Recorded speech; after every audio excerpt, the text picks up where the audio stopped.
Hello, happy Wednesday. I'm Alexia, and we are going to be doing something new. So, one day out of the week, we are going to have our book of the day, read of the day. So, today's book is Billionaire by Farrah Gray, and it is 9 Steps to Becoming Rich from the Inside Out. So we'll be reading just a snippet of the book just so you can get an idea of what it's like, if it's something that you're interested in reading.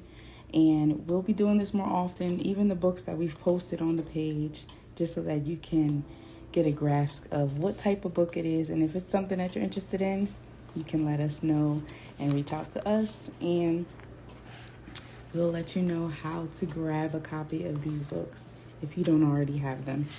So we'll be focusing on the chapter that's called Be Emotionally Prepared to Handle Failure.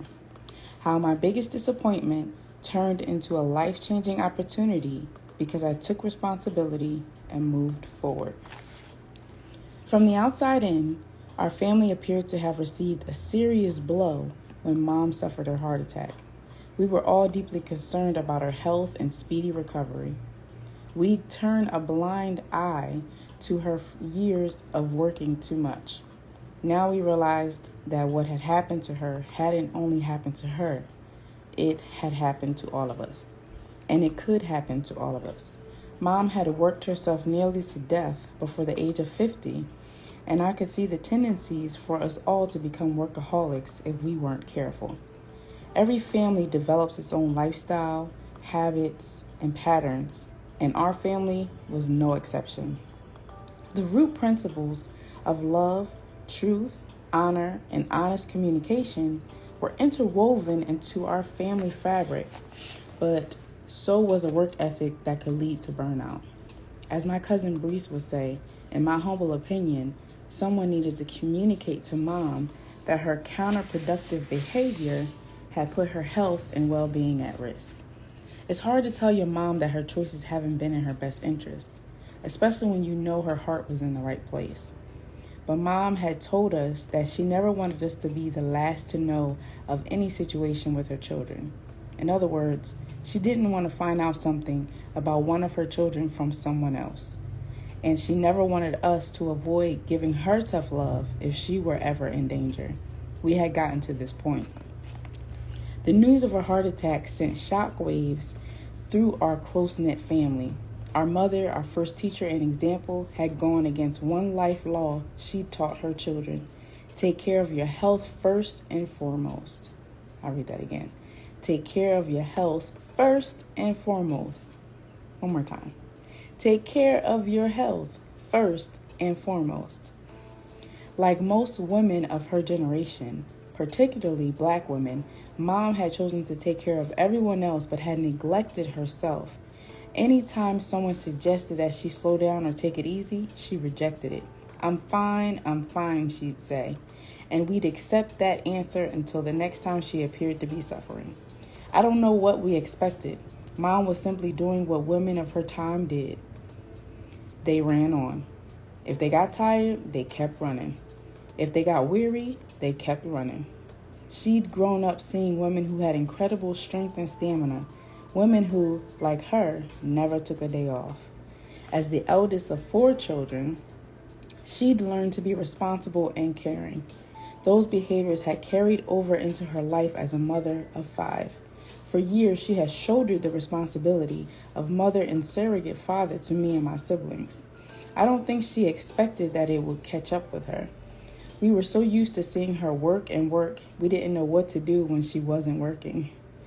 Mom's condition appeared to take a toll on Kiki and Andre, who struggled with how to approach her. You know how she can be, I heard Andre tell Kiki one night after Mom had gone to bed. She's stubborn. I stood at the doorway listening to their conversation, fully aware of what they were saying. Someone needed to have a little chat with Mighty Mom. I was the baby of the family, but somewhere in my heart I felt she'd listen to me. Grandma even agreed to co-sign the deal. It was not going to be easy, that was for sure.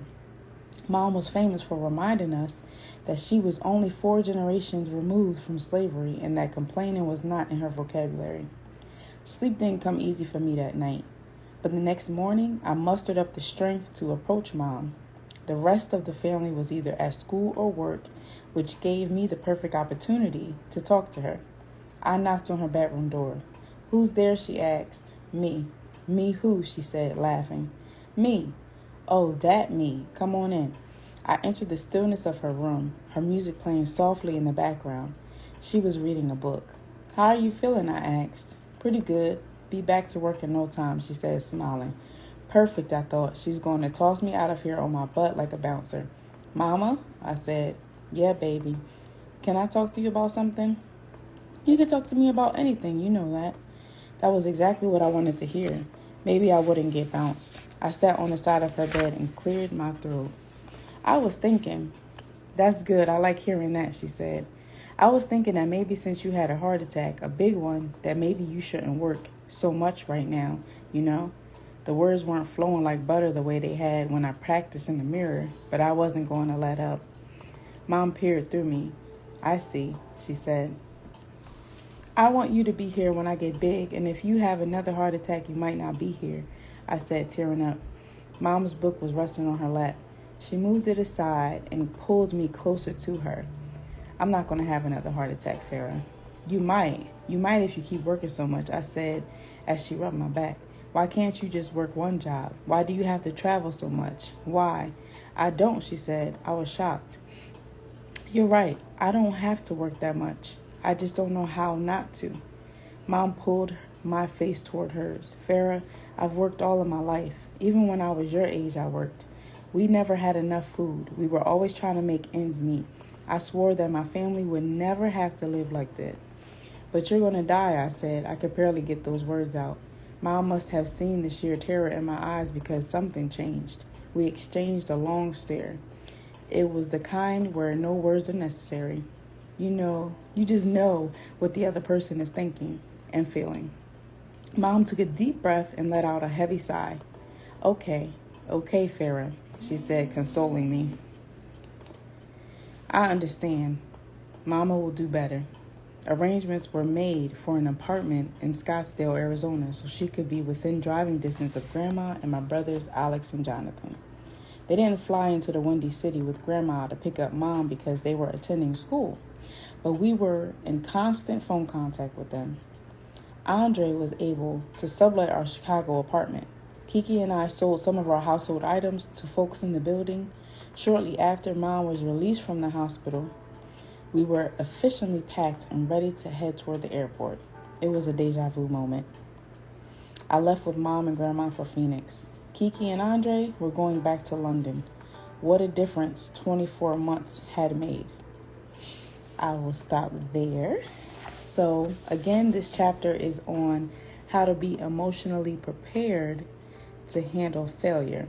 And there is a quote that says, "No one can make you feel inferior without your permission." So being emotionally prepared to handle different things that happen in our lives is very important. And this was just an example of something that could happen that you are not prepared for, that wasn't a part of the plan. And, how you prepare, how you handle it will determine the outcome of it. So again, our book for the day is Millionaire by Farah Gray, 9 Steps to Becoming Rich from the Inside Out. If you don't have a copy of this book, I suggest you grab one. It is a really great read, and it's good for all ages, youth and up. All right, so that is all for today. Thank you for tuning in. For those who will watch this later, we hope to have you back again. Until next time, have a great Wednesday and a great rest of your week.